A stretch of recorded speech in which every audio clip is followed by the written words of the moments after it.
Hello guys, this is Girija. Welcome to VGS fall. And first of all எல்லாருக்கும் happy Ayudha Puja. லேட்டாக தான் wish பண்ணுறேன். So video late ஆகிடுச்சு. So அதனால லேட்டாக விஷ் பண்ணிக்கிறேன். சாரி. வாங்க வீடியோக்குள்ளே போகலாம். இன்றைக்கி வீடியோ என்னென்னு பார்த்தீங்கன்னா, ஃபஸ்ட்டு ஆயுத பூஜைக்கு முன்னாடி ப்ரிப்ரேஷன், அதுக்கப்புறமா ஆயுத பூஜை எப்படி செலிப்ரேட் பண்ணலான்னு பார்க்கலாம். அதுக்கு ஃபஸ்ட்டு நான் வந்து பூஜை ரூம்லேருந்து ஸ்டார்ட் பண்ணியிருக்கேன். ஃபஸ்ட்டு பூஜை ரூமில் இருக்கிற எல்லா ஃபோட்டோஸுமே ஃபஸ்ட்டு க்ளீன் பண்ணிவிடுவேன். ஃபஸ்ட்டு ட்ரை கிளாத் வச்சு நல்லா டஸ்ட் பண்ணிவிட்டு, அதுக்கப்புறமா தண்ணியில் தொட்டு துணியை வச்சு நல்லா ஃபோட்டோ ஃப்ரேமு எல்லாமே தொடச்சி விட்டுருவேன். ஸோ அப்போ தான் க்ளீனாக இருக்கிற மாதிரி இருக்கும். மந்த்லி ஒன்ஸ் வந்து நான் பூஜை ரூம் வந்து இப்படி தான் க்ளீன் பண்ணுவேன். ஸோ ஃபெஸ்டிவலுக்குமே இப்படி தான் பண்ணுவேன். ஸோ அதனால் இப்போ அப்படி தான் பண்ணியிருக்கேன். ஃபோட்டோஸ் எல்லாம் தொடச்சதுக்கப்புறமா இந்த ஸ்லாப் வந்து ஸ்க்ரப் பண்ணி விட்டுருவேன். ஏன்னு பார்த்தீங்கன்னா, இந்த ஒர்க் இல்லையா, அது வந்து எண்ணெய் ஜிட்டு மட்டும் இருந்துச்சுன்னா அது வாஷ் பண்ணால் போயிடும். இது என்னன்ட்டு எனக்கே தெரியல. நான் வந்ததுலேருந்து இது இப்படி தான் இருக்குது. அது என்ன ஸ்க்ரப் பண்ணாலுமே போக மாட்டேது. தேய்க்கிறப்ப க்ளீனாக இருக்கிற மாதிரி இருக்குது, வைப் பண்ணி விட்டதுக்கப்புறமும் நல்லா இருக்கிற மாதிரி இருக்குது. ஆனால் காஞ்சதுக்கப்புறம் திரும்ப அந்த மாதிரி தான் இருக்குது. மேபி உங்களுக்கு எதனா சொல்யூஷன் தெரிஞ்சால் சொல்லுங்கள். எனக்கு தெரிஞ்சு அது வந்து அந்த ஆயிலில் அந்த திணறு, குங்குமம், பேப்பர் எல்லாம் ஒட்டி ஒட்டி அந்த மாதிரி ஆயிருக்கும்னு நினைக்கிறேன். எனிவேஸ் நெக்ஸ்ட்டு வந்து அதில் ஏன்னா ஷீட் ஏன்னா ரெடி பண்ண முடியுமான்னு பார்க்கணும். ஷீட் போட்டாலும் பயமாக இருக்குது. ஏன்னா விளக்கு ஏற்றுறோம் இல்லையா, ஸோ அதனால ஏன்னா இதுவாகுமோன்ட்டு. சரி, ஸ்க்ரப் பண்ணி விட்டாச்சு. அதுக்கப்புறமா வந்து நல்லா வைப் பண்ணி விடலாம். வைப் பண்ணதுக்கப்புறமா க்ளீனாக இருக்கிற மாதிரி தான் இருக்குது. அப்புறமா காஞ்சதுக்கப்புறம் தான் பார்த்தா தெரியும். பார்க்கலாம். பாப்பா பார்த்தீங்கன்னா டோர் லாக் பண்ணி வச்சுட்ருந்தேன். ஏன்னா அவள் விளையாடிட்டுருக்கா. ஸ்டெப்ஸில் ஏறி போயிடுவான்னு சொல்லிட்டு டோர் லாக் பண்ணியிருக்கான். அவங்க டேடி வந்துட்டாங்க பாருங்கள். அவள் பேசுகிறது காமிக்கலான்னு பார்த்தேன். பட் ஆனால் டிவி ஓடுறதுனால அதில் வர சாங்ஸ் வந்து காப்பிரைட்ஸ் வரும் இல்லையா, ஸோ அதனால் அதை மியூட் பண்ண வேண்டியதாக போயிடுச்சு. பாருங்கள் எவ்வளோ வேகமாக வந்து என்னை கூட்டிகிட்டு வந்து கேட்குறா. கதவெல்லாம் தட்டி ஓப்பன் பண்ணணுமா, அவங்க டேடி வந்துட்டாங்க. ஜோ பொம்பளை பிள்ளைங்கனாலே டேடி தான். எவ்வளோ ஹாப்பியாக இருந்தேன் பார்த்தீங்களா. சரி, okay, coming to the vlog.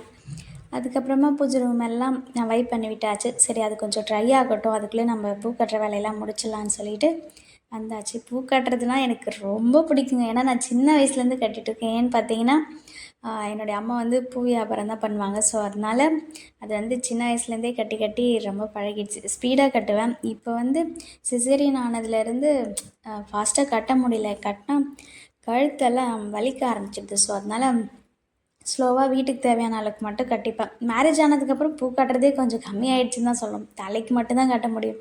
ஏன்னா அம்மா வந்து பெங்களூரில் பூ கட்டினாங்கன்றதுனால, பூ வியாபாரம் பண்ணுறாங்கன்றதுனால, ஸோ அங்கே போனால் தான் அது பூ கட்ட வேண்டிய வேலை இருக்கும்.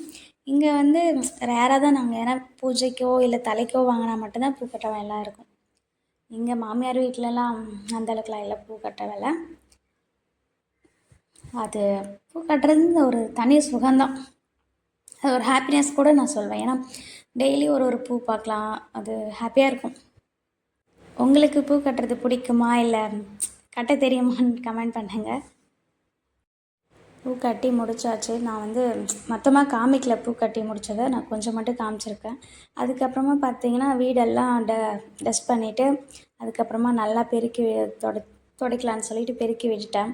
வந்து 2 பக்கெட் எடுத்திருக்கேன். ஏன்னா ஒரு டைம் போயிட்டு வரது கொஞ்சம் லேட் ஆகுதுன்றதுனால 2 பக்கெட்டுமே எடுத்து ஒன்றுத்தில் வந்து வீடு துடைக்கிறதுக்குன்னு யூஸ் பண்ணுவேன் லிக்விடு, அதுவும் இன்னொரு பக்கெட்டில் வந்து டெட்டாயில். வந்து 2 டைம் துடைக்கிறதுனால டைம் ஆகிடும். பாப்பா எழுந்துச்சிட்டானா வடிக்கிடும்னு சொல்லிவிட்டு அவளை தூங்க வச்சுட்டு தான் நான் வீடு துடைக்க ஆரம்பித்தேன்.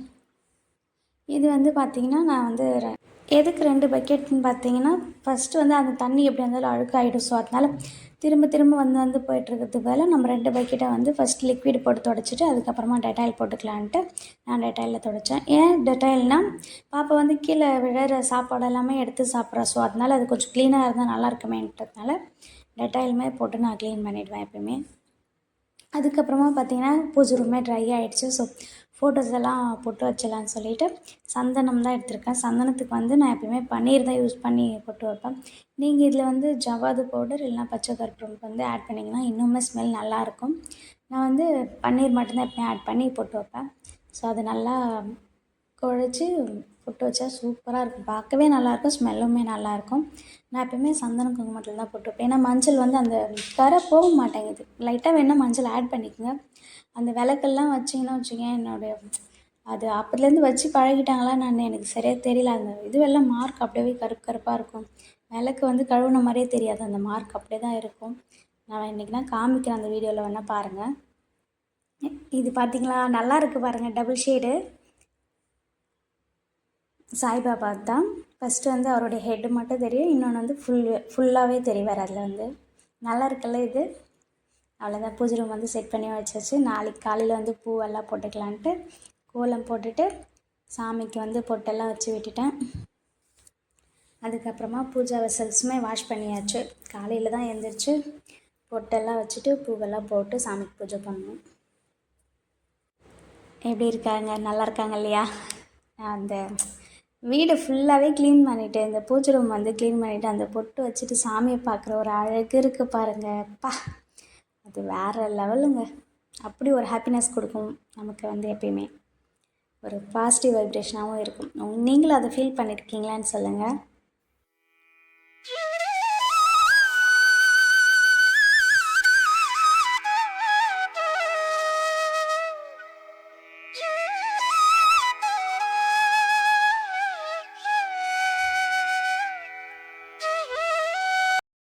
பூஜா வெசல்ஸ்க்கும் பொட்டு வச்சாச்சு. அண்ட் நவ் இது வந்து ஆயுத பூஜை அன்றைக்கி எடுத்தது தான். ஈவினிங் சாமி இப்படி தான் அலங்காரமாக அழகாக இருந்தாங்க. பூவெல்லாம் வச்சுட்டு விளக்கேற்றியாச்சு. ஆட்டோக்கும் பூஜை பண்ணியாச்சு. எல்லாமே எடுத்துகிட்டு வந்தாச்சு. ஆட்டோக்கு வந்து என்னுடைய வீடும் என்னுடைய இன்லாஸ் ரெண்டும், அதாவது என்னுடைய சிஸ்டர் இன்லா, அவங்க 2 பேருமே சேர்ந்து தான் இருக்கும். ஸோ அதனால் 2 பேருடைய ஆட்டோவும் வச்சு பூஜை பண்ணியாச்சு. பூஜை முடிச்சுட்டு ஜாலியாக ஒரு ரவுண்ட் போகலான்னு சொல்லிவிட்டு நான், ஹஸ்பண்ட், பாப்பா 3 பேரும் ஆட்டோ எடுத்துகிட்டு வந்தாச்சு. அண்ட் இதுதான் வெளியே வந்து ஒரு ஹோட்டலுக்கு சாப்பிட்லாம் அப்படின்னு சொல்லிட்டு வந்தோம். எப்படி இருக்கு எங்களுடைய அவுட்ஃபிட், நல்லா இருக்கா? என்னுடைய குட்டி தங்கம் தான் சூப்பராக இருந்தேன். அண்ட் இந்த வீடியோ பிடிச்சிருக்குன்னு நினைக்கிறேன். Thanks for